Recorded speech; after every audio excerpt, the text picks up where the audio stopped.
رشید ایونبکوف برادر طالب ایونبکوف فرمانده سابق مخالفین در ولایت مختار کوهستان بدخشان و یکی از لیدرهای غیر رسمی این ولایت بازداشت شده است. منابع رادیوی آزادی روز 8 اپریل سال 2023 گفتند که رشید ایونبکوف را کارمندان میلیسا روز 14 اپریل در نویه درواز هنگام بیرون شدن از حدود ولایت مختار کوهستان بدخشان بازداشت کردند. هنوز مقامات سبب بازداشت او را شرح ندادند. یک تن از نزدیکان رشید ایونبکوف روز 18 اپریل در صحبت با رادیوی آزادی این خبر را تصدیق کرد و گفت که حالا او در بازداشتگاه شهر خوروغ نگهداری می شود. از سه برادر او فقط همین برادر دومش در آزادی بود. در مجموع از این عائله 9 نفر در زندان هستند، گفت مصاحب رادیوی آزادی. نزدیکانش میگویند رشید ایونبکوف هیچ گناهی نداشت و یک راننده عادی در بیمارخانه یاری تاجیلی بود.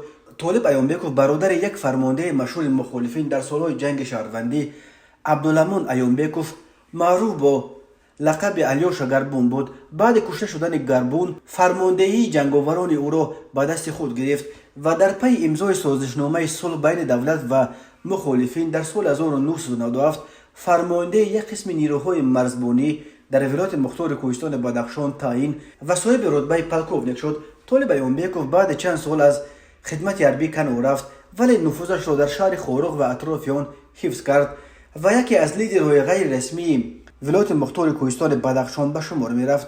سال 2012 مقامات مسئولیت قتل جنرال عبدالله نظروف سردار اون وقته ریاست کمیته امنیت ملی در ولایت مختار کوهستان بدخشان را به گردن طالب ایونبکوف و نفران او بار کردند و با جرم قتل این جنرال برادر او عاقل ایونبکوف و راننده‌اش حمزه مرادوف همان وقت دستگیر و متناسباً به 16 و 17 سال زندان محکوم شدند.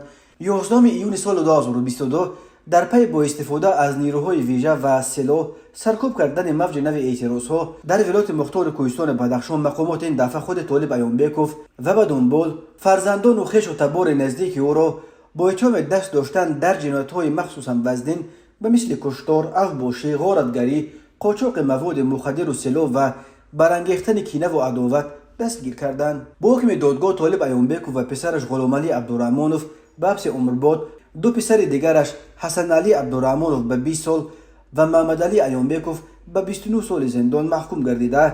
برادرانش عاقل و عنایتشاه ایونبکوف ها هر دو 30 سال محکوم به زندان شدند. برادرزادش محمد امون ایونبکوف نیز 10 سال از آزادی محروم شد.